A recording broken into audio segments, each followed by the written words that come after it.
Okay, hello everybody.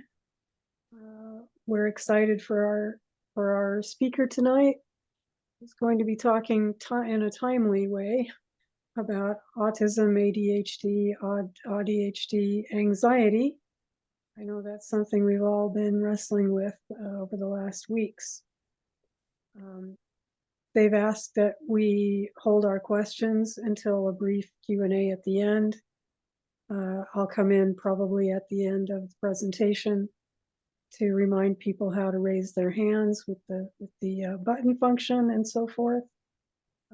So yes, I will turn it over and let's give our attention to Dr. Lilia.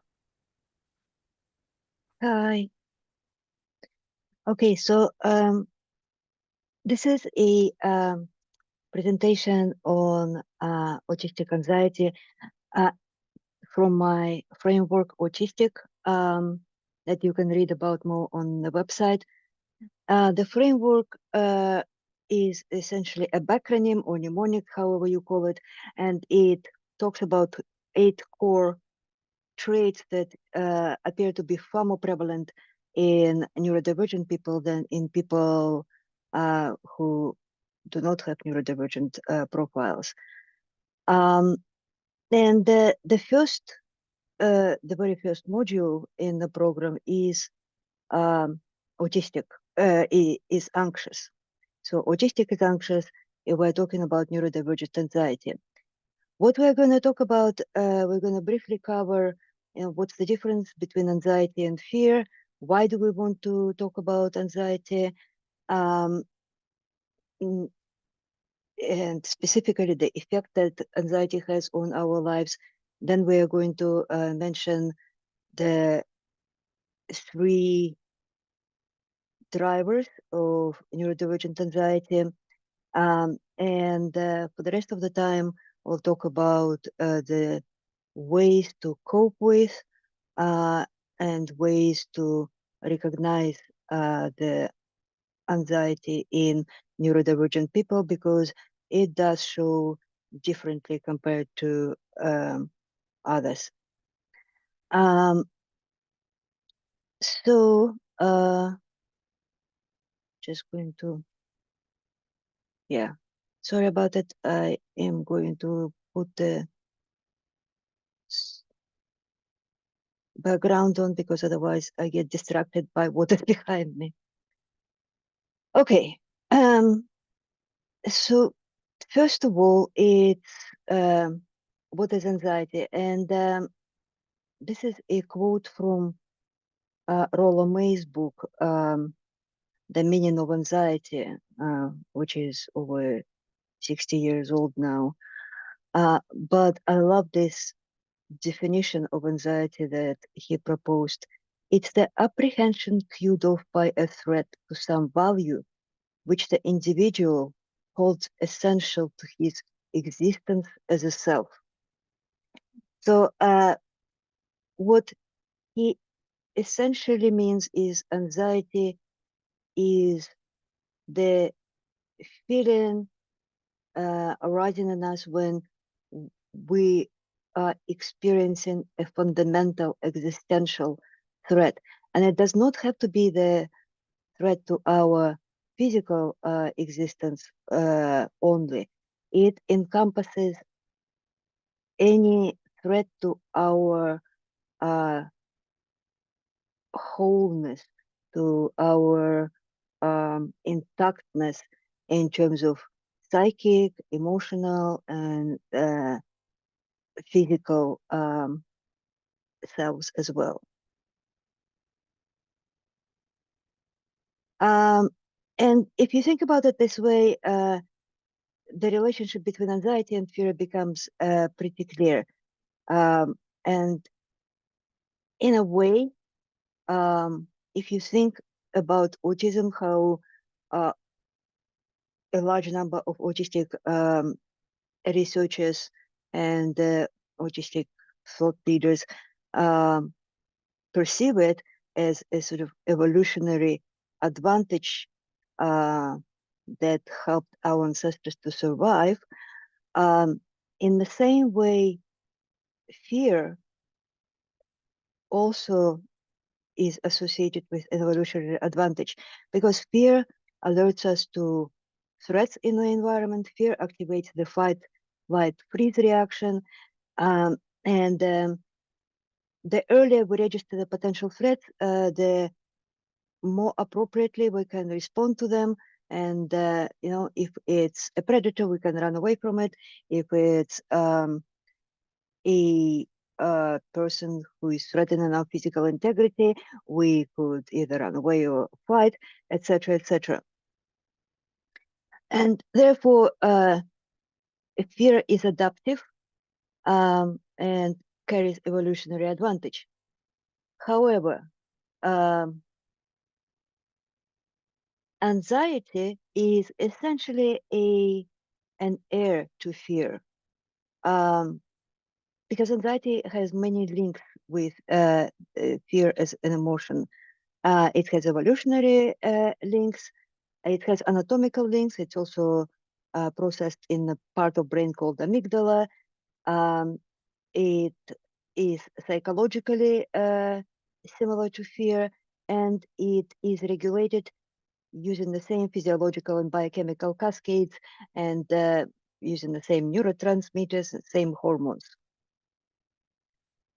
What is different between anxiety and fear is the timing of the emotion, the length of it, the proportion or the proportionality of the emotional response to the trigger, and the intensity of it.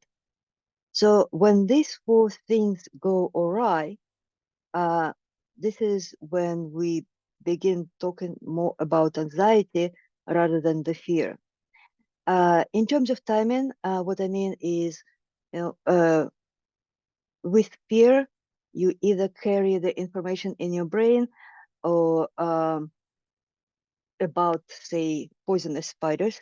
And when you see the poisonous spider, that sends you into your prefrontal cortex a signal. It is time to take some action. Anxiety, on the other hand, is not closely linked in terms of timing to the potential trigger. We have people who have social anxiety may be stressing over an upcoming social engagement for days, weeks, and months before the function. If the fear quickly disappears, when the trigger disappears, anxiety takes some time to settle down. Sometimes anxiety does not settle down and it keeps persisting, almost becoming sort of self-perpetuating in terms of the physiological and biochemical reactions. It therefore can be much longer and can be chronic, which fear, unless you live with a constant exposure to the threat, fear is a very short-lived emotion. Anxiety isn't. And in terms of the proportion of the response to the threat, it can be extremely disproportionate. Again, if you think about it using logic, you may have a function to attend. The worst that's going to happen, you're going to put food in your mouth and embarrass yourself. But at the end of the day, unless it's some extreme function with extremely important people who are essential to your survival and well-being or career progression, whatever is important to you, if they are essential to this goal, nothing is going to happen as a result of this embarrassment. It's not nice to feel embarrassed, but it's not, the world is not going to come to the end. And therefore, the kind of obsessive, chronic, lasting, upset that anxiety brings is way disproportionate in response to the trigger.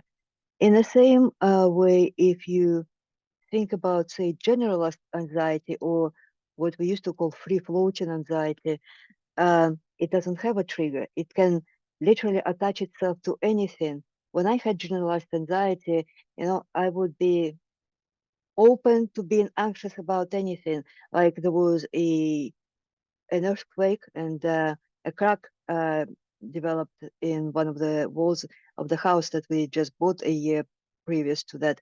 And I spent days and weeks thinking that our house is going to collapse and what is it going to cost to repair it and how we're going to reinsure it. It was absolutely mad. I was absolutely mad, going anxious with this sort of generalized anxiety, until something happened at work and I started obsessing over that. So the free-floating anxiety is essentially the state in which you're physiologically aroused and you just need a trigger that doesn't have to reach any specific threshold in terms of importance or in terms of personal significance. It's looking, the generalized anxiety, the free-floating anxiety is looking to attach itself to anything. And it's incredibly stressful and incredibly draining and pathological.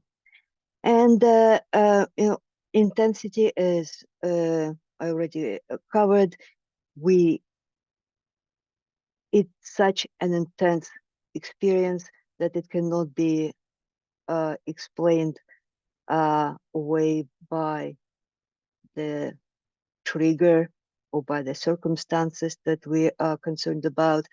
So the inappropriate response to a situation, a trigger, the thing that we fear is anxiety.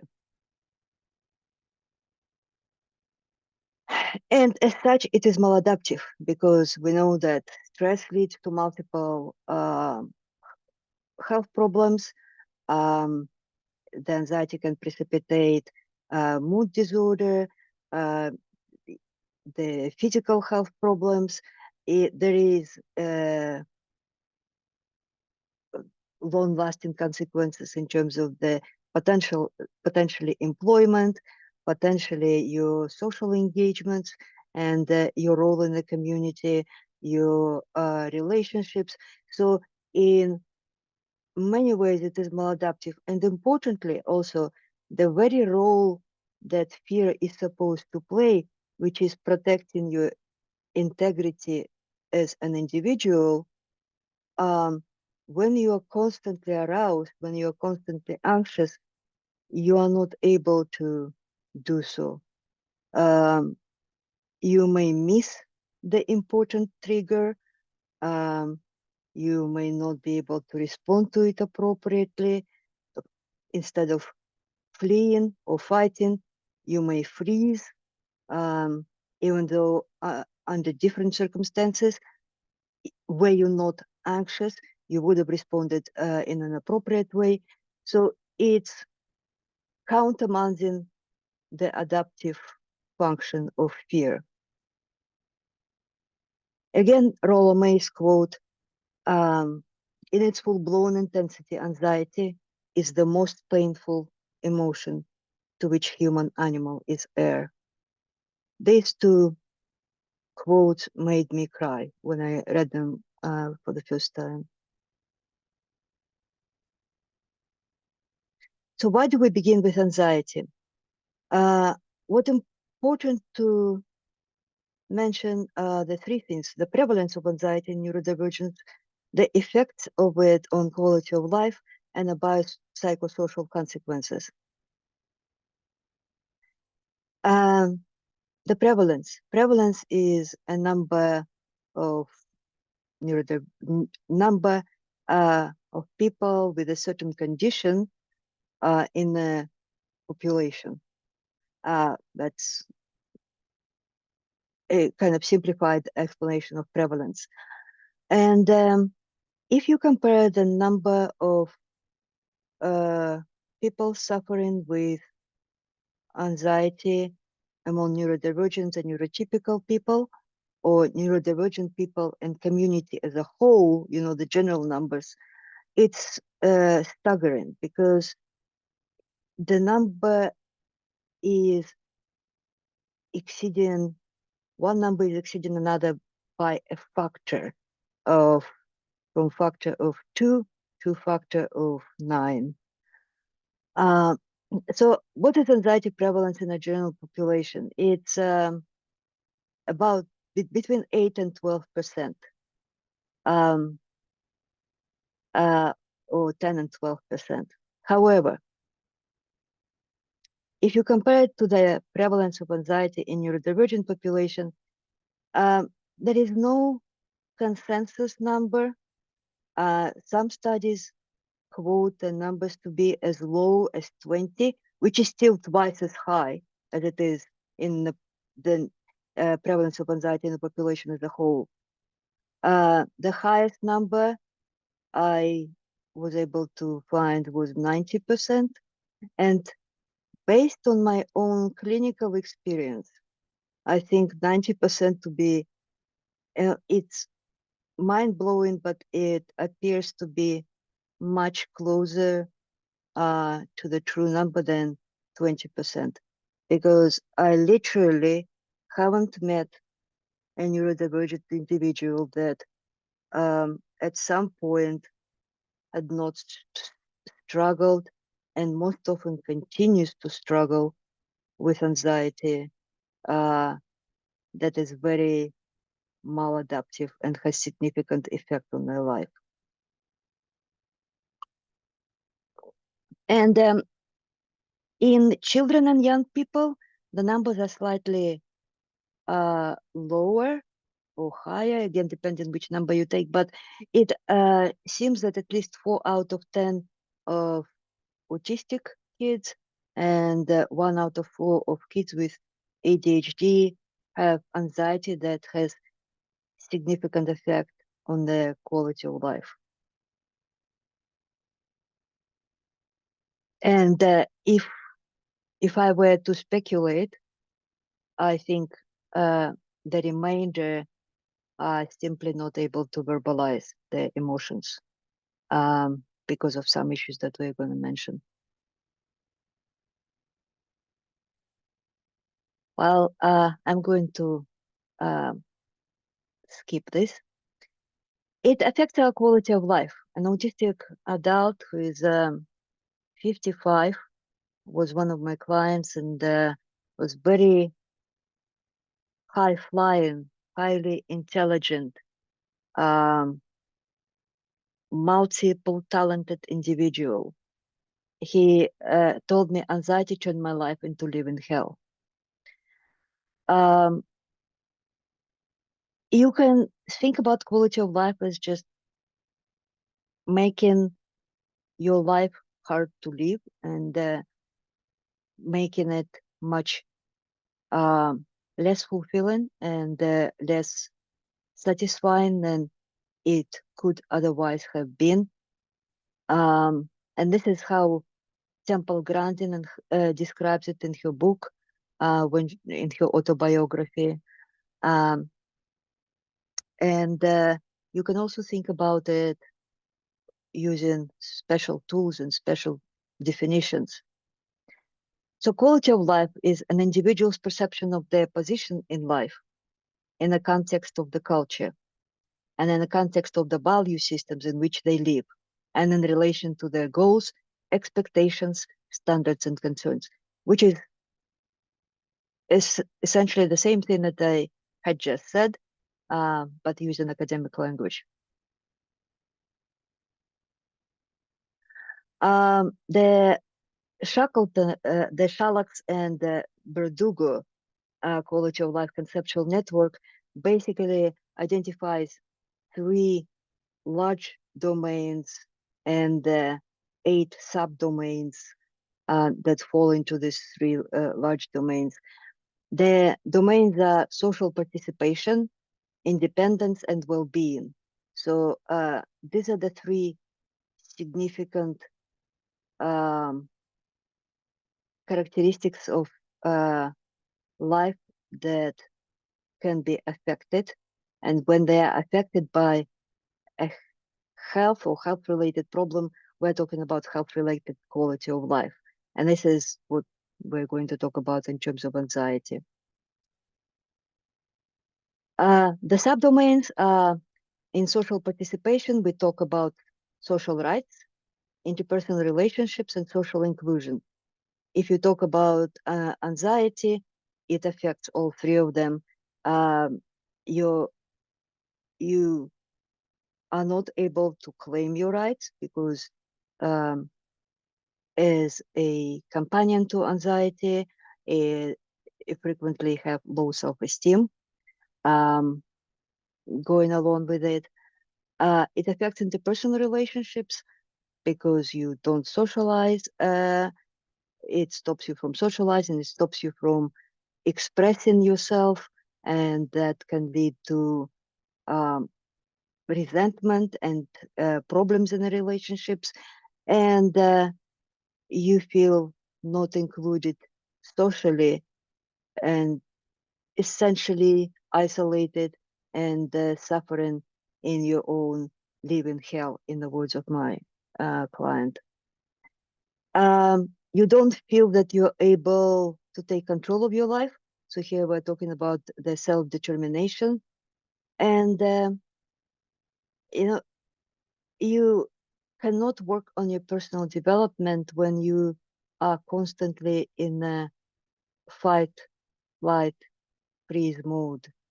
If you think about the Maslow hierarchy of human needs, safety is the essential, the basic one. You need to be safe before everything else can be built on that foundation of needs. And personal development would come way up there on top, somewhere around the self-actualization. So obviously it's going to affect personal development as one of the first things. It's in terms of the well-being, it's going to affect your physical well-being, both in terms of the physical experiences, bodily experiences, and also in potentially limiting your ability to exercise, you limiting your ability to access healthcare, limiting your ability to care for yourself in a way that you would have been otherwise able to. The material well-being, if you are suffering from all of this, essentially you're going to struggle with employment, you're going to struggle with focus, so you won't be able to deliver, you may not be able to perform well at interviews, so you may not be even able to get the job. It complicates that as well. And emotional well-being is obviously going to be affected if you're constantly struggling under the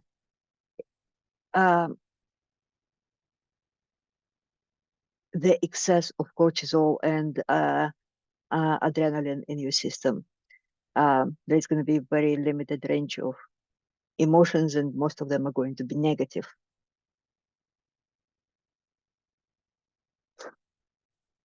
I'm not going to talk a lot about it. I just wanted to mention anxiety and health in neurodiversity in terms of the biopsychosocial model.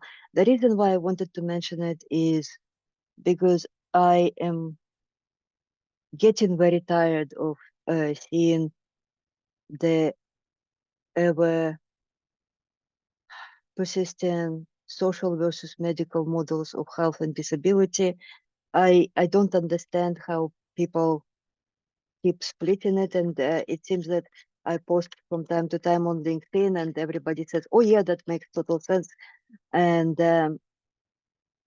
you know, a couple of months later, it's forgotten, and everybody's back to discussions of social medical models. But basically, biopsychosocial model is the way that I was trained, and I know there have been concerns expressed about it, but personally, it makes perfect sense to me.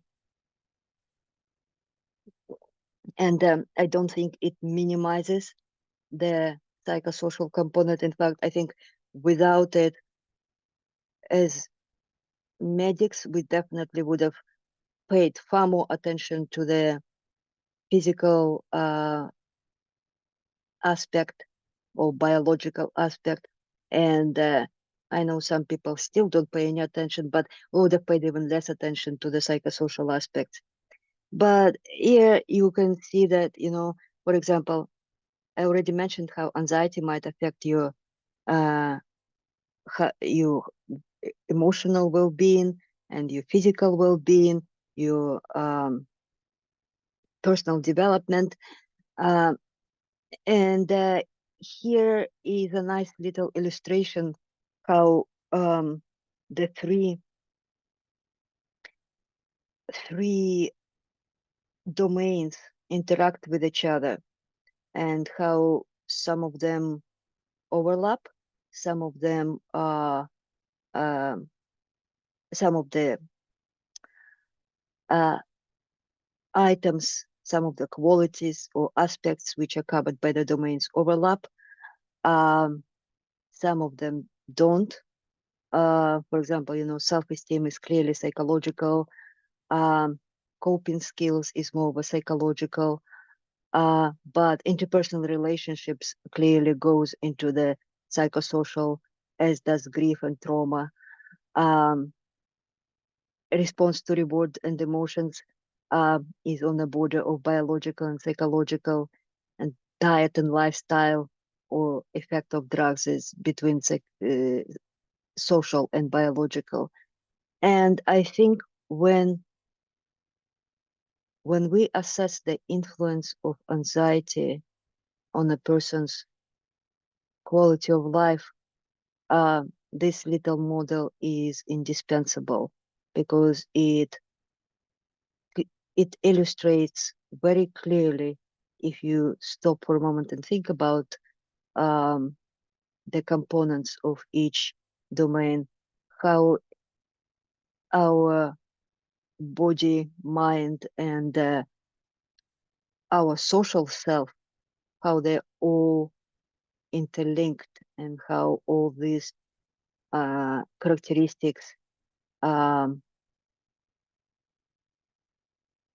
in a state of interdependency, and it's all together building up to a state of health or not. This is essentially the slide that I already talked about. But anxiety is the leading cause of impairment in health-related quality of life, according to the WHO report. So anxiety is not just a small bother; it's a huge issue, and it's really disconcerting to think that most psychiatrists don't seem to be aware of the fact how fundamental the experience of chronic anxiety is for neurodivergent person, and how it desperately needs to be addressed. Now, top 3 drivers of neurodivergent anxiety. So this is why. Now we're going to be talking why it is such a big deal for neurodivergent people, why such a huge percentage of neurodivergent people suffer with anxiety and anxiety-related issues. And again, I love Venn diagrams, by the way. So it's three key issues. I have labeled them according to how they are labeled in most of the research literature. And I'm also going to talk about more neuroaffirmative names for them, or reconceptualizations of the same concept using more neuroaffirmative language. And these three issues are weak central coherence. I'm going to explain what it is. Interoceptive sensibility, ditto, and intolerance of uncertainty.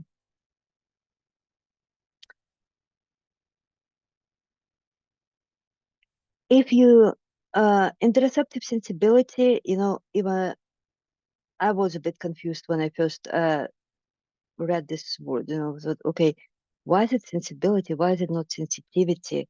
Why can't we just say sensitivity when we talk about sensitivity when it comes to the perceptual difficulties, such as auditory or visual perceptual problems, processing issues? Why do we talk about sensibility? So there is now a tendency to talk about just interoception. There are some problems with it, but at least it's clear and short. And what I've noticed is the very term tends to confuse people and scare them off when we talk about interoceptive sensibility. Interoception, yes, psychiatry, any doctor can tell you what interoception is. But when you mention interoceptive sensibility, most psychiatrists at the Autism Update at the Institute of Psychiatry in 2023, when I attended, most of the 500 attendees had no clue what it was. And these are people who actually wanted to learn something about autism.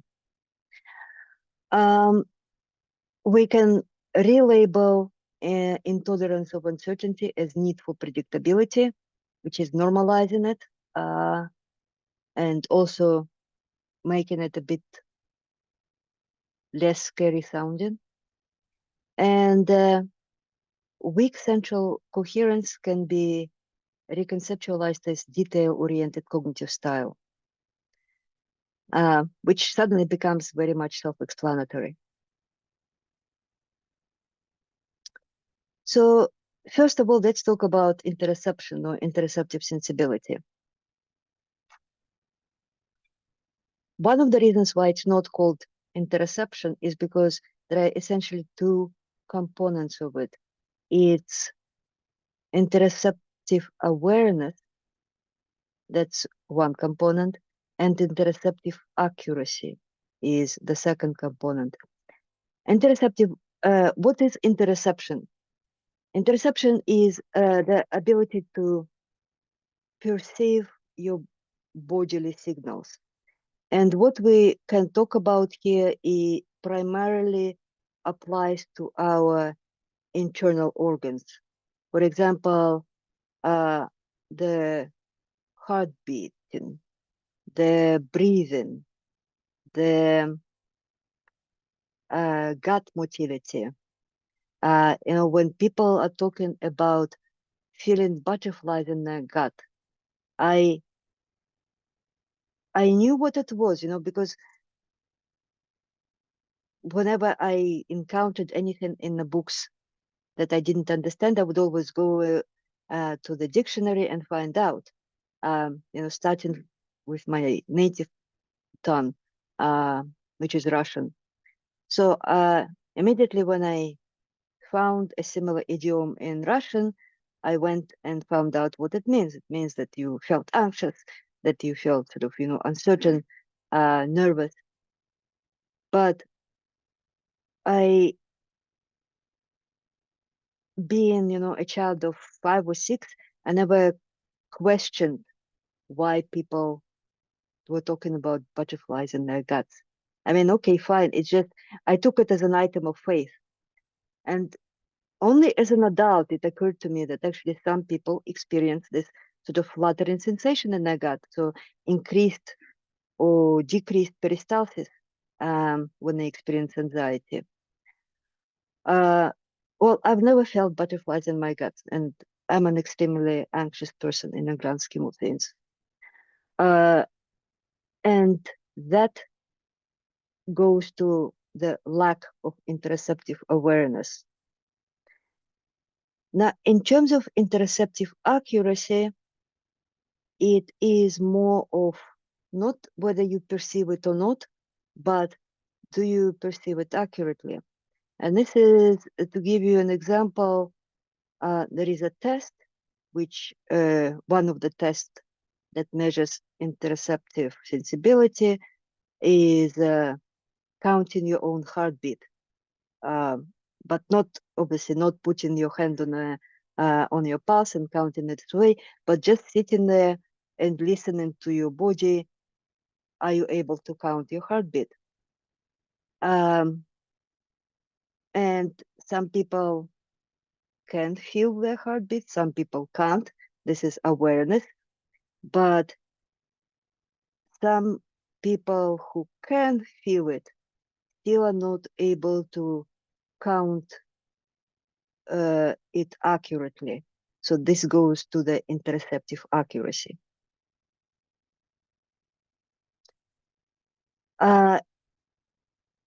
More than that, I find it also quite helpful to split it into sort of 3 levels of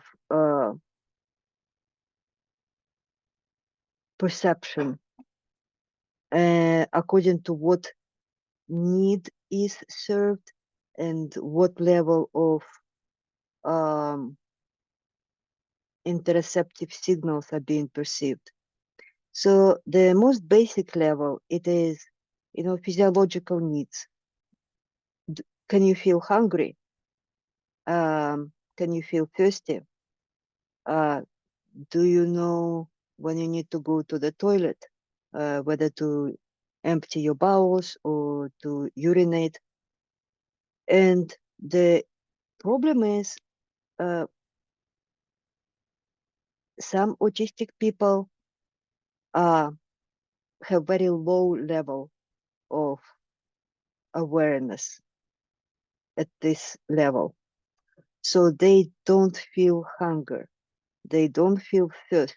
There have been cases described when an autistic person would collapse from dehydration because they wouldn't realize that they were thirsty. There are bright sides to it. For example, there was a study in the US of US judges. It's called, I think, Judges Study. And they looked at the judges' decision making in relation to their meals. So neurotypical people, and majority of judges, tend to give more lenient sentences and more favorable decisions, rulings, just after their meal. So the first thing when they come in the morning, that's after breakfast, and then in the early afternoon, just after they've had lunch. And the toughest sentences, the least lenient rulings, were delivered just before the lunchtime and at the end of the day before the judge would go home. Now, that wasn't the case with autistic judges or neurodivergent judges. One explanation for it is that we're just living in our head and we apply logic no matter what. But I think a substantial part of the explanation is that they probably had impaired interoceptive awareness with relation to hunger. And so they were fortunate enough that they were not affected by their hunger to the same degree as neurotypical judges. The other practical implication of this is being developmental thin. Interoception is usually worst in children, and it tends to improve as we grow older. Because if you think about it, it's all about the neurological development as well as the bodily development as a whole. And in terms of the potty training, it is important to remember that the person needs to be ready before they start potty training.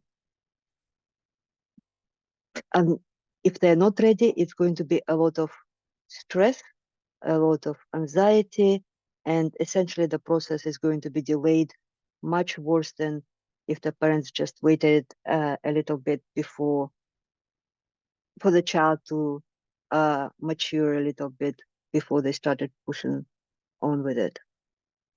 Second level of the mindful body awareness or interoception is, feeling short of breath, as I said, feeling butterflies in the gut, feeling heartburn, experiencing the kidney pain, for example, or lung pain in case of pneumonia,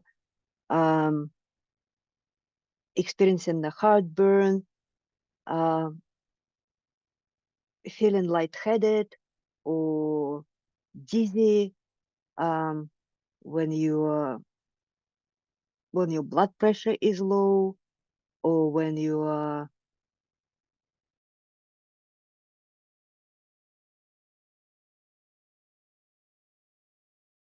so this is the second level. And this level is important for the healthcare. Again, extremely important for health professionals to be aware of it, and unfortunately, they're not. Why it is important? Because it affects the ability to perceive the symptom that we expect the person to perceive or report, and B, the ability to describe it. So, it's all lovely when the textbook says that the burning pain on micturition is one of the first symptoms of UTI. But what if the person has a lower level of interoceptive awareness when it comes to the level 2, and they don't have the burning pain? Maybe they have shooting pain or stabbing pain or just dull pain. What if they have a different level of pain to what we expect? Like, my husband really impressed our GP because he stayed home for 2 or 3 days during the early days of pandemic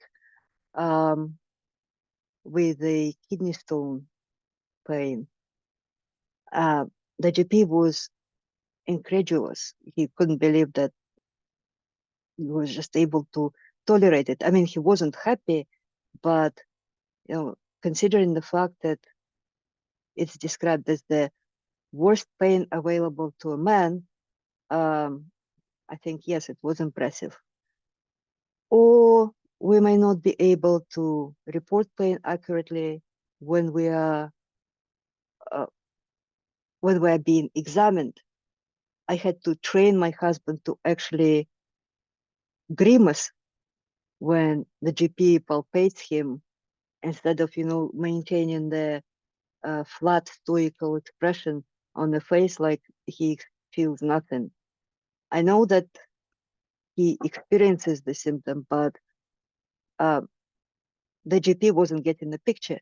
So these are little things that are important for the general healthcare and not just for the anxiety. And they're not talked about enough.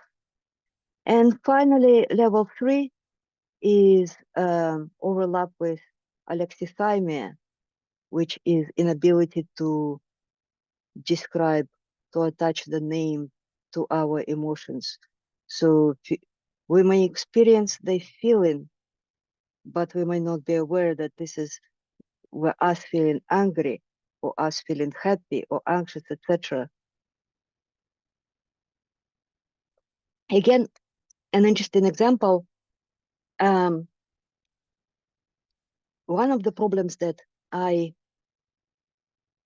have always had, and that my colleagues felt that I wasn't working on when I was in training, was I would say things that I know I shouldn't say, because I would get angry with, it would invariably be, I would become extremely emotional about, the incorrect way something was being handled, or something was, a medical decision is being made regarding a patient, and I would blurt it out there and then, and obviously that created a lot of difficulties for me throughout my entire medical career in the NHS. And I received a number of helpful suggestions, such as counting apple trees, stepping out to cool down, just doing anything but blurting things out as I felt they were. It's not like I wasn't. Perhaps being right was even worse in this case. And it wasn't until after my diagnosis that I understood what was happening. I have lower interoceptive awareness, especially with regards to developing a feeling of anger, level 3 interoceptive awareness. So the way I experienced it, I was going from 0 to 100 in 1 second. One moment I would be feeling calm and I wouldn't expect myself to say anything.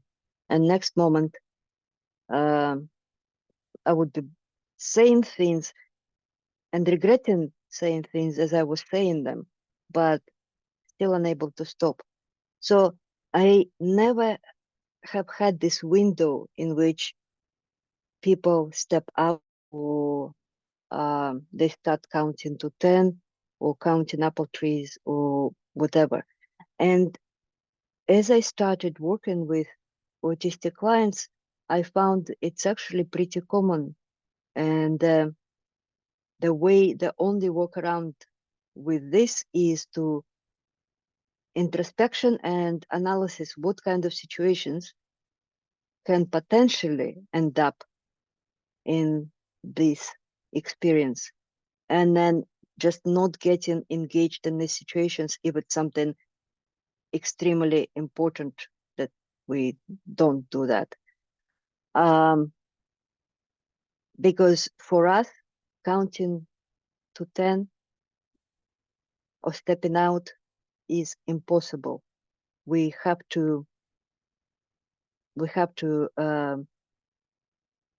once we started, we have to finish the process. We don't have the internal to stop and think about it.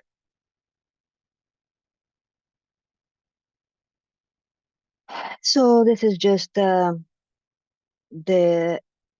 iteration of interoceptive accuracy and interoceptive perception. Yes, so this is a slide that I talk about in the longer workshop. It is mostly saying the things that I have already said. The important thing to remember is that our interoception can be both up and down. So some things we can be extremely sensitive to, and some things we are not sufficiently sensitive to. And this is the same unevenness of autistic profile that I talk about in the second module, which is uneven. You know, U is for uneven. And the unevenness comes with, you know, it's inter-individual variability. So some people are extremely sensitive, some people are extremely unsensitive. Within the same person, we can have increased level of sensitivity to, say, heartbeat, but decreased level of sensitivity to gut motility.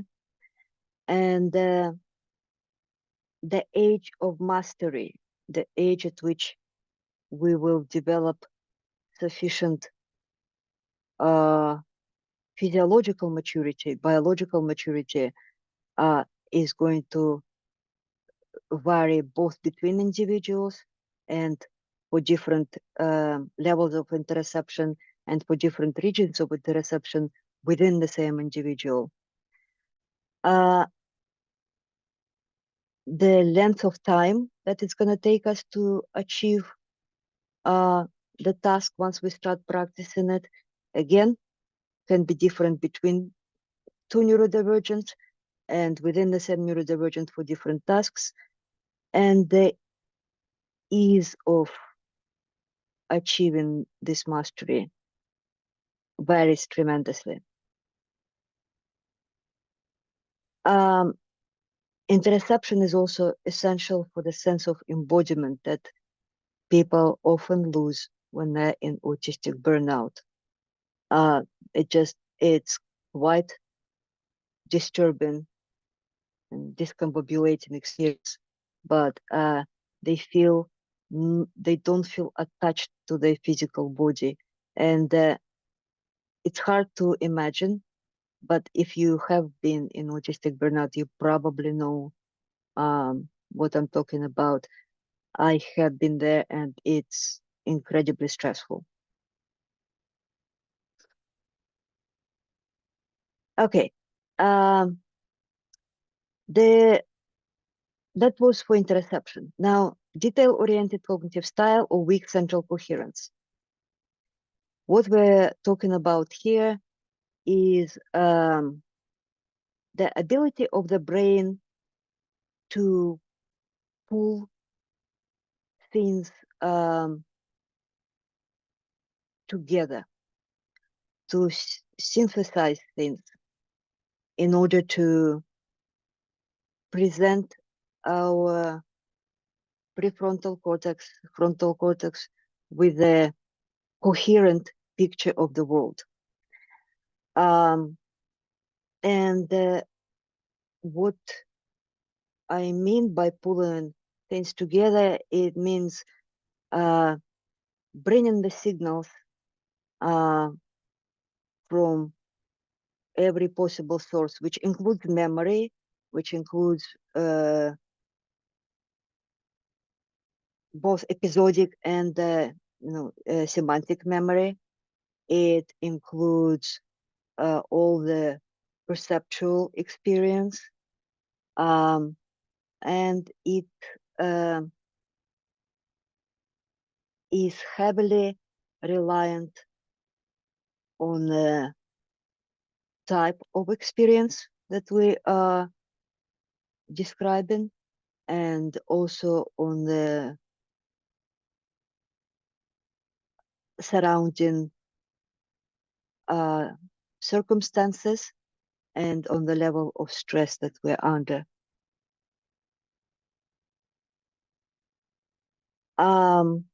So yes, pulling together, analyzing incoming signals to synthesize the coherent picture of reality. So when we're talking about the weak central coherence, it's reducing that ability. It's not being able to make a whole out of the parts. And this is why we can be great with details. We love detail-oriented tasks and detail-oriented processes, but at the same time, we can miss the forest behind the trees. The way it frequently underlines neurodivergent anxiety is because things don't make sense. It's as simple as that. Utah Frith has quoted an autistic adult who recalls his experience, and he recalls his childhood as being constantly bombarded with all sorts of incoming signals that he couldn't sort through and couldn't process and couldn't, put in a nice little boxes, classify them and make the whole to figure out what is happening. There would be dogs lying, there would be cats meowing, the children were incomprehensible, mean creatures, the adults would be sometimes kind, sometimes angry. You can't link these experiences with your own behavior. You may hear the sound and see the flashes of the light, and it's scary, but you may not link it together in a picture of a thunderstorm. So just think, if you were not able to process your current situation in some way that makes sense to you, that presents the reality as a whole, it can be terrifying. And this is what is undermined by the sensory processing issues. This is undermined by the level of stress, because every kind of issue with processing further breaks down the coherence. The stress detracts from your analytic abilities, from your literally intellectual abilities. When you are stressed, you are at least 10 IQ points less intelligent compared to if you are relaxed and chill. So your coherence decreases, and it becomes in a way a vicious circle where you get increasingly stressed. The world makes increasingly less sense, which makes you even more stressed. It is discombobulating. Now I'm going to tell you how I am affected by this, which is humorous in some ways. I am thankfully affected by it in a very specific one domain. And it's the spatial awareness. Specifically,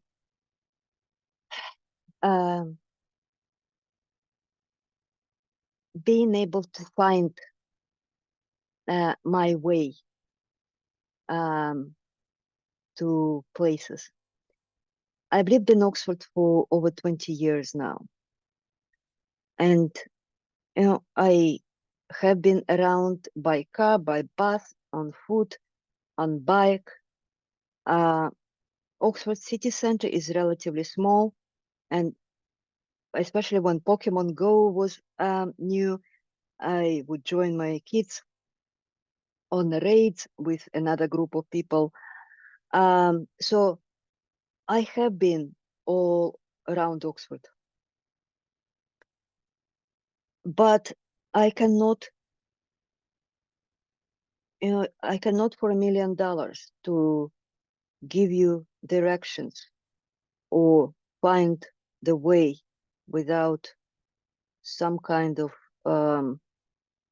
assistance like Google Maps from one place to another. Because in my mind, each landmark, each particular location where I have been. I remember every location where I have been to, but each particular location just exists in my mind on its own. It's like not connected by any road to anywhere.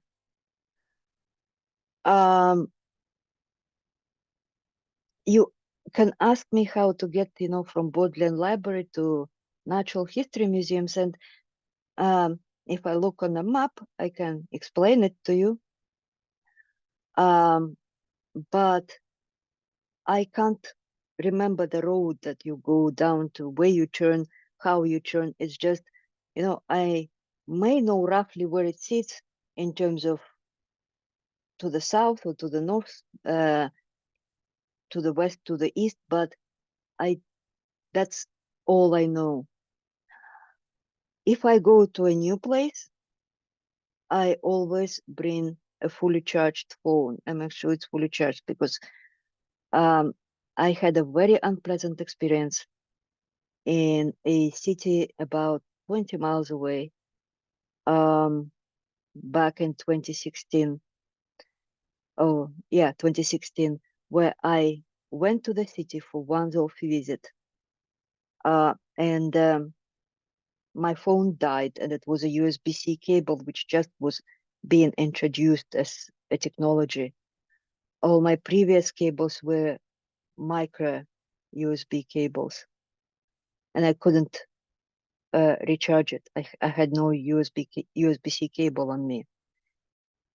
Even though getting from that location to the motorway, I thought was very uncomplicated and just required some driving following one road, I ended up spending 5 hours driving in circles. And why in circles? Because the moment I would sort of, I would think that I was going to drive somewhere where I haven't, that does not look as familiar, I would immediately, I know that I should be just going off and exploring it. And, it's better than driving in circles back to the same place. But that's logic, and that's anxiety. And anxiety is powerful emotion, and it doesn't care about logic. So against my better logical judgment, I kept returning onto the more familiar path to the place that I have already been through for the, driving through for the past 3 hours, because going to a newer place, even though it might bring me to the motorway eventually, also could get me lost even worse. And it was terrifying. I bought a map, and I can't use maps. So I eventually asked people, numerous people for advice and got to Central Tesco, which is like a Walmart, and bought a USB-C cable because none of the smaller convenience shops had USB-C cables at the time. And that is how I spent a day in constant anxiety state, thanks to my weak central coherence as related to geographical location, spatial awareness. It has a profound effect on my life. I mean, there have been cases where I was late to work. I adapted by essentially visiting every new location where I would be working a weekend before, and making sure that I found the exact location. I can follow the Google Maps to that place. It takes up a lot of time. And this is just one small aspect that I am affected by. Imagine if it's many more areas of the life of the individual. It is incredibly stressful.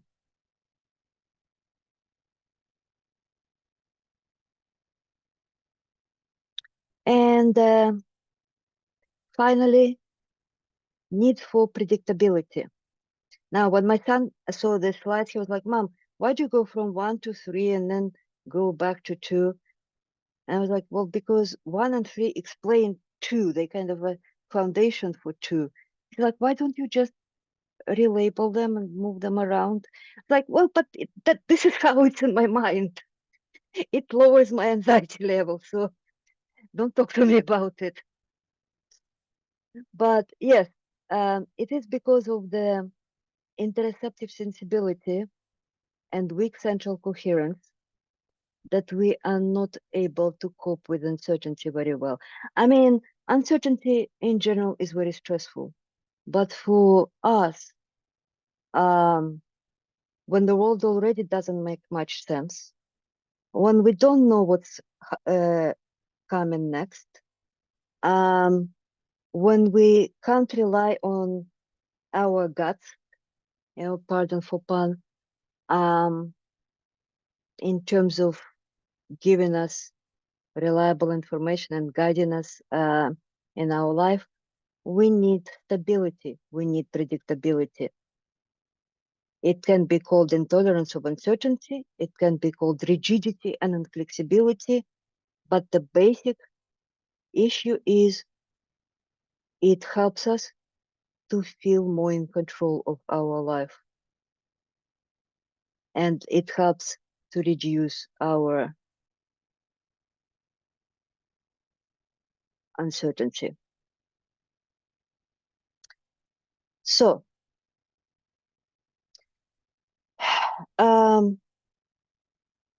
the most powerful intolerance of uncertainty, interestingly, is in kids, which makes sense if you think that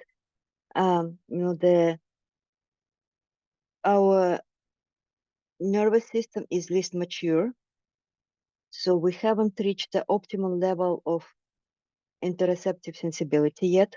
Like I mentioned, it's most expressed in children and younger adults.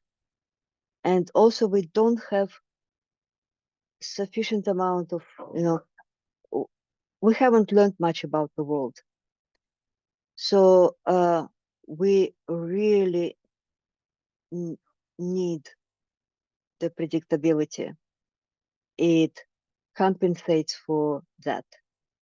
And it compensates for weaker central coherence, and it compensates for lower interoceptive awareness.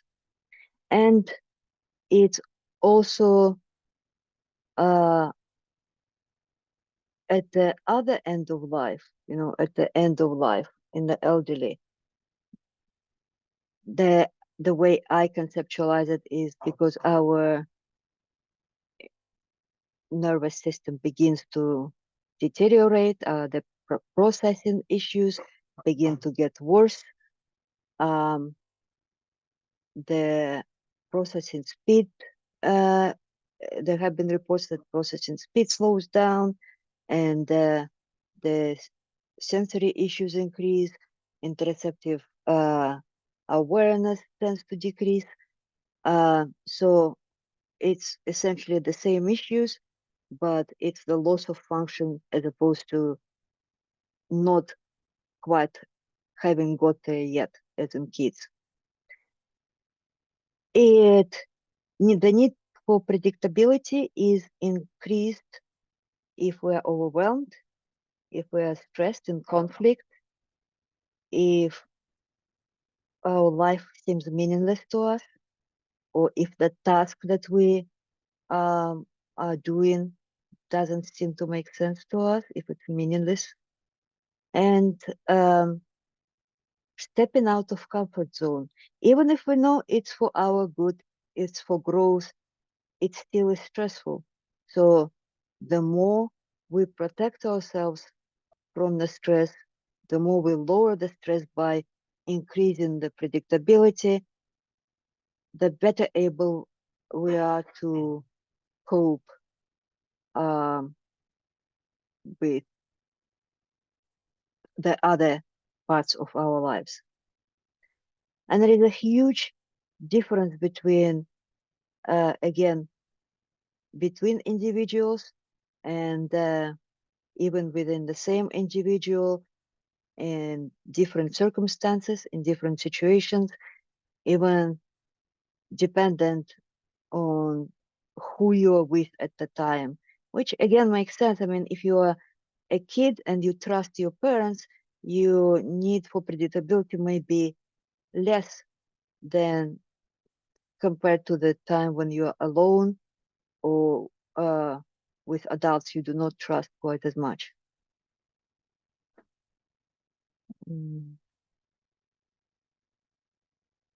So I'm not going to talk about the stress bucket because it's fairly, I think this audience is probably familiar with it. But the bottom line is we need predictability because we are trying to self-regulate. So the predictability via rigid routines and rituals is a natural, powerful way to self-regulate by forcing some semblance of order and personal control into our apparently chaotic and terrifying world. And now I'm just going to talk about this that I think some of you have already seen. This is how we can recognize and manage anxiety. One of the first signs of anxiety, even potentially before the person becomes aware of feeling anxious, is increasing stimming. You know, the stereotypical hand flapping, rocking, tapping foot, playing with the pen. These are all techniques that we have developed, we have discovered for ourselves that decrease our anxiety, that help us to self-regulate. So if you see the person that is stimming more than usual, their anxiety level is increasing. So you need to address that unless it goes and proceeds to a meltdown. The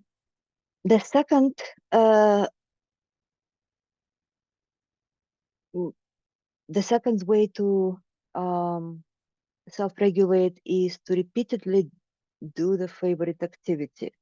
I mean, I listen to the same selection of books. I love Terry Pratchett. So when I'm working on something new, or when I'm going to sleep, or when I'm stressed, I listen to Terry Pratchett Discworld. It is kind of a complex theme. It's something that I know I could probably recite paragraphs from. I like the narrators. I like the characters. It's a special interest, if you call it. It also links with neurodiversity, which is probably my second special interest. And the special interest, the pursuit of special interest, is one of the most powerful ways to self-regulate. I mean, I have seen people coming back from the, pre-meltdown state if you just give them space and give them the opportunity to spend a little bit of time on their special interest. Same thing, repeated listening to songs or repeated watching of the same movie, rereading the book, it's all self-regulation, apart from being enjoyable. And routines and rituals. Now, there is a difference between routine and ritual. We can talk about it if you want to, but basically, it's all about removing uncertainty and providing the common effects of repetition. This is what it's all about. It is whenever something stressful is, whenever I go through stressful times, And my clients do that with the same great effect. And my clients who refuse to do it do not have the same great effect. They can develop quite bad um, mental suffering to the level of psychosis. But personal development is extremely stressful. So when you're undertaking something such as personal development, I think routines and rituals are one of the key, quite healthy ways of that are available to you aside of aside from medication, to lower down your level of stress and to make it possible for you to succeed in your task. Now, if these are relatively healthy, again, these are good, that's why they're green in this diagram. However, if they are not applied, or if the people around prevent the neurodivergent person from applying them, or if they actively countermanded the efforts to apply them, then the next stage is sort of what other people call as being difficult. We are insisting on things that being done this particular way. We do become, I guess, difficult because we need control. Control doesn't mean that we are narcissistic, that we don't care about others, or that we just want to just insist on our way of doing things because we're unthinking and uncaring or stubborn. We literally need control to self-regulate. And at this point, it's still possible to, if you give that degree of control, it's possible to let the person calm down and have the healthier resolution of the situation than progressing to meltdown. Some people may not be able to insist on taking control, and they simply withdraw. Depending on the level of stress, depending on the situation and on the environment and on the people you're with, and on how long the stress has persisted. There are various degrees of withdrawal, from just stopping talking to other people and just sitting quietly in the same room, to leaving the room, to becoming catatonic. Catatonia, I think, is being increasingly recognized as one of the possible consequences of extreme stress or autistic burnout, one of the forms of autistic burnout. And I think we're going to see the rising numbers of autistic catatonia in the coming years. And finally, it's a meltdown. If the person has not learned any coping strategies or hasn't been able to apply any of their coping strategies, then the meltdown results, provided the stress persists For some people, it is the first sign of autistic anxiety. Again, the younger they are, the more likely it be the case because of the underlying issues with interoception and intolerance of uncertainty and alexithymia, inability to describe your internal experience. For some people, actually, I think everybody has some kind of a early warning sign of a meltdown, but not many people know what the early warning sign is. Like if you listen, or I don't know if it's in her books, but I was once listening to Olga Bogdashina, and she was talking about her son, Alyosha, who is autistic, and how she ended up with a broken arm because he went into a meltdown due to being overwhelmed by the auditory experience in the cinema. He does, however, early warning signs, so she knew what was coming. Otherwise, it would have been much worse than just broken arm. Unfortunately, his early warning sign is about 10 seconds before the meltdown starts. And he kind of, according to her, he kind of has a twitch of the facial muscles. That is, one cheek, one of his cheeks begins to twitch. And she knows that she has 10 seconds to get away from him. Most people, when we're talking about this kind of meltdown, which is autistic meltdown, there is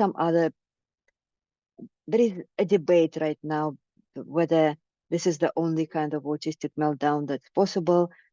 Some people insisted, extreme emotional reaction is a meltdown, which I think it is very distressing. But in my experience, even when it's an extreme emotional reaction, people who are going into the proper, so to speak, meltdown, they kind of black out. They don't remember what they were saying, what they were doing, or they have kind of very fragmented memories of the experience. And they feel intensely ashamed and guilty about letting other people see them like this and potentially hurting another person, who almost always is the person that is closest to them, both physically and also emotionally. So if it is at all possible, I think the meltdowns should be prevented. But if they are not prevented, what I suggest is just leaving the person alone in a safe environment. I know there was, about 5 years ago, I saw a video where some autistic influencer was essentially having an argument with her boyfriend and saying, well, if the person, this is my meltdown, and if the person is in meltdown, they are unable to speak, so give them a pencil and a paper and let them write down what they are unhappy with. And no, I felt horrified, because everybody that I know, if you give them a pencil and paper, and this includes highly intelligent people. We're not talking people that don't know that pencils hurt. You can really hurt somebody with a pencil. But if you give anybody that I work with a pencil and a paper, they're probably going to either hurt themselves or somebody else with that pencil. So I always suggest just leaving them alone. If you don't know what is helpful for them to calm down, leave them be and let them to calm down on their own. And I do wonder, I do speculate whether there is some sort of link because of this altered memory and because of the extreme tiredness and sleepiness that often accompanies the post-meltdown state. When I saw this occur, the first thing that came to mind is the post-ictal confusion. So a confusion and sleepiness after an epileptic fit, epileptic seizure. And because there is a link again between autism and epilepsy, as in neurodivergent people, autistic people tend to have higher levels of epilepsy and higher prevalence of epilepsy. I also do wonder if there is a degree of overlap between this kind of meltdown and a seizure. So this is what I wanted to say, and I probably ran horrendously over time. Yes, I have. But I hope it has been helpful. And yes, I'm open to questions. I thought it was, I've never seen all of this information put in such a granular series of, sorry, having trouble with words today, put in such a granular way, which I think is really helpful. I don't know if you're willing to share your slides, say on Facebook underneath the announcement for your talk. Yep. I think we might have time for a couple of questions, but I would really urge people to go there to the announcement of your talk, to look at these slides, to ask more questions and engage with this material because it's really important. So yeah, if you want to ask something or have a comment, we can see you wave in the on the screen, or if you go to the reactions button down here on the bottom right and raise your hand. Either way, Roger can call on you, and that would be great. Okay. Thank you, Don. Would you like to say something? Yeah, I just have a quick question. When you were talking about, and I'm sorry, probably misremembering the actual term, interoceptive accuracy, is it somewhat a synonymous concept with, like misattributional, sorry, I'm having trouble with the word today, misattributional of arousal? Sorry. Misattribution, sorry. Um, I think it overlaps Okay. with it, yeah. And I think it overlaps with alexithymia as well. I think, it's essentially not being able to read your body signals or reading them differently. I wouldn't say inaccurately, but reading them differently. I think that definitely overlaps with misattribution of arousal.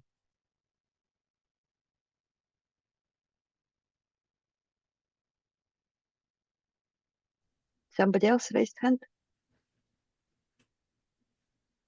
Yes, there's somebody with a raised hand. Oh, sorry, I think that's me. I'm sorry. Hi, thank you very much for all of this information, um, and the slides as well. I really appreciate this. A question I have for you, I'd be interested in any suggestions you might have. Um, I, I have, my daughter is a young woman who, is on the autism spectrum, and, she has in her life, she's years old. Everybody, since probably she was a teenager, would say, you know, the anxiety is definitely the real player here with her, which, you know, I kind of have agreed with, but I think, you know, there's been more at play than just the anxiety in terms of how it kind of, um, how it shows in her. But my question is that, you know, right now she has gone through college, and her determination has been to bring it back. And she is currently working as a behavioral technician out in the Western United States with young children who are severely impacted with autism. And they the organization she works for really leans on ABA. Um, but you know, I feel that my daughter gets significantly impacted by these really difficult sessions that she has with her young kids that she works with. My I don't know what the trendy term is right now. You know, she's all my daughter has always been considered to be higher functioning, um, and so this is actually a really new experience for her, and she gets completely overwhelmed with this. She's dedicated to her work, but she just, you know, it causes her, for instance, after a really bad day, she's gotten into some minor car accidents. And I she's aware. She's aware that it just completely triggers her brain. And in her work environment, they're asking her just to hang in there, but she needs breaks. This is really, I think, you know, very intense for her. So, with all that said, I was wondering if you had any advice or anything that you might offer that would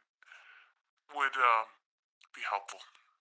Thank you. I'm just going to jump in for a second and say that here at CASY, we try to avoid terms like high functioning. Yeah, I'm sorry. I'm sorry. I know I'm on a research committee too that, you know, it goes between, and I'm sorry, I didn't mean to offend anyone, but that's she was diagnosed at Yale with that terminology. Okay, and also a lot of people here are triggered by ABA because Yeah. that's a whole other thing. So since this is an Autistic Voices First space, if anyone coming on could please think about that and also give a trigger warning. I mean, one of the reasons your daughter might be struggling is that this is ABA and many of its forms is essentially torturing people. Okay. No, I understand that. Yeah, Okay, thank you for listening to me, and let's let our guest answer. yes, thank you. I appreciate that. No, it's hard to. I think what Dawn just pointed out is one of the issues that yes, ABA can be considered dehumanizing, demeaning, and you know, my sister-in-law, who is an educational psychologist, she literally calls it a dog training. So I don't know how much. I don't know what it costs to this kid, you know. So I've never had ABA. And it's not something that I would do on my children. That is one thing I want to say. The being autistic and working with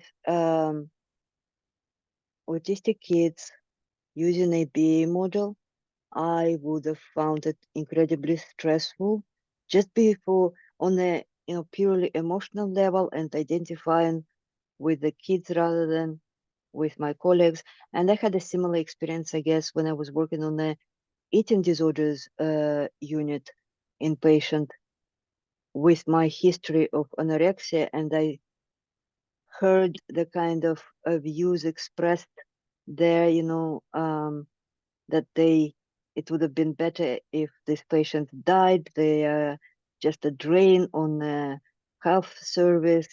They will never get well.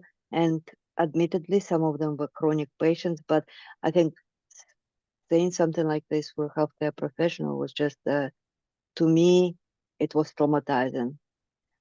Yeah. And this would be the second issue. And then just, just because autistic, these kids that she's working with may not be able to speak, doesn't mean that they don't have emotions. Even if they can't identify emotions, even if they don't have words for emotions, doesn't mean they don't have the emotions. And As I was talking about empathy, like with everything else, like with perception and sensory sensitivities, with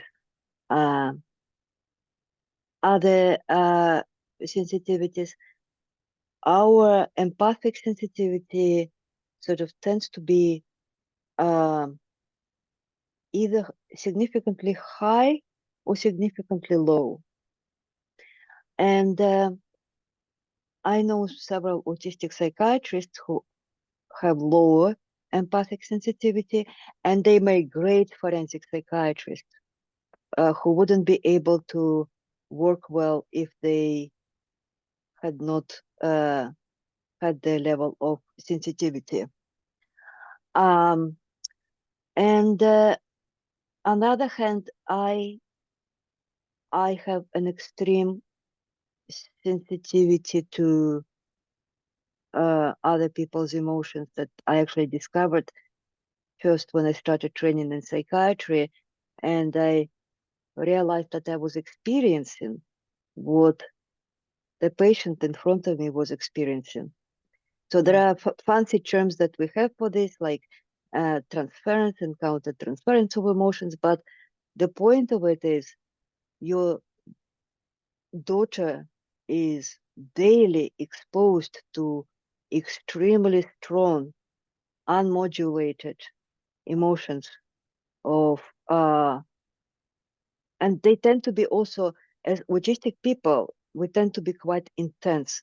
So our emotions can be intense, our focus is intense. That's the intense is another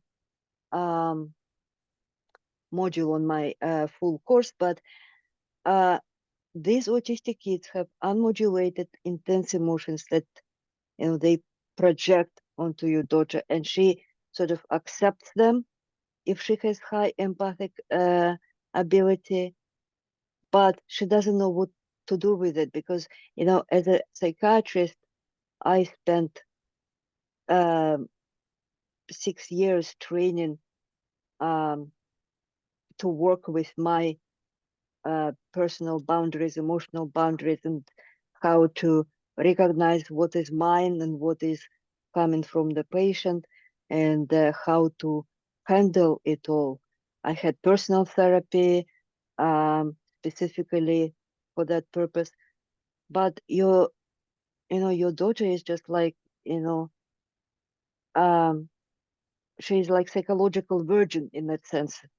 and she Is simply unable to cope. I would urge you to suggest that she actually, why don't you suggest that she gets in touch with me? My first consultation is always free in any case, and I will just have this conversation with her and explain to her um what happening.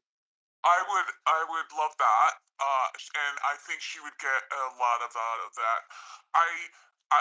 Where she has had a combination, most of her services were through her school system, and although she had pretty limited exposure to ABA, if she had it at all, but I don't think her sense of self is such that she is going to do exactly what is expected of her, and she wants to succeed all the time. She puts a lot of pressure on herself. So Oh dear. that is the other thing that's really, she's coming up against the wall, and so I would love that opportunity and appreciate that offer. So Okay.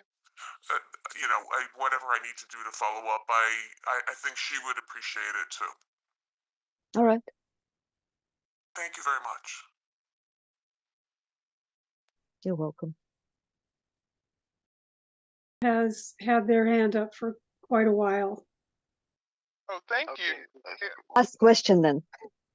Thank you. I really enjoyed this talk. I learned a lot. I have two questions and I'll make them very quick. I gave birth twice and did not feel labor until the end. And no doctor could ever explain why that is. And I think that also made my health care worse because they didn't believe I was actually in labor. And they saw that the baby was basically crowning. Is Yeah. that a common experience, and if it for autistic women, and if so, do you have any suggestions for how we can talk to doctors and other medical professionals to work with us, even if we don't show those typical signs of pain that other people do? And then my other quick question is, before I was diagnosed with autism, I ended up in therapy for perfectionism, and Yep. my therapist said that my perfectionism gave me anxiety. And so I'm wondering if perfectionism, is that something you commonly see in autistic clients, and what are some ways that you've seen to kind of combat perfectionism, if so? Thank you. That's the whole topic in therapy, what to do with perfectionism. I would say that anxiety breeds perfectionism rather than perfectionism breeding anxiety. But that's just, yeah, it's an extremely common issue in autism, and it can literally lead to analysis paralysis, decision paralysis, performance paralysis, and yes, there is a lot of work that can be done about trying to change the mindset, establish that basically it is the black and white autistic thinking that if I'm not perfect, then I'm rubbish. And there needs to be a lot of psychological work in terms of cognitive flexibility and improving self-esteem, and trying to, encourage the growth mindset, as they say. In terms of the and by the way, a lot of therapy approaches that work for neurotypical people around the CBT can either work well or not work at all. So yeah, it can be quite challenging, and it can require actually quite a long period of work if the CBT approach doesn't work well. In terms of the pain, yes, absolutely. I was sent home with my first one because they thought that I was not a woman in labor is not cannot just walk in like this into the department, and I insisted on being examined, and I was 6 centimeters dilated. Now I compensated for this lack of pain during the second half when I was basically just happily sucking the laughing gas, and I don't remember much of it other than I remember swearing worse than I was ever able to hear a patient swear. So it was very bad. And that surprised myself, the lack of, the relative insensitivity to pain in the early stage, because I know that I am unusually sensitive to pain. I always require at least 2 double dose of injection when I go to dentist. So I did not expect that myself.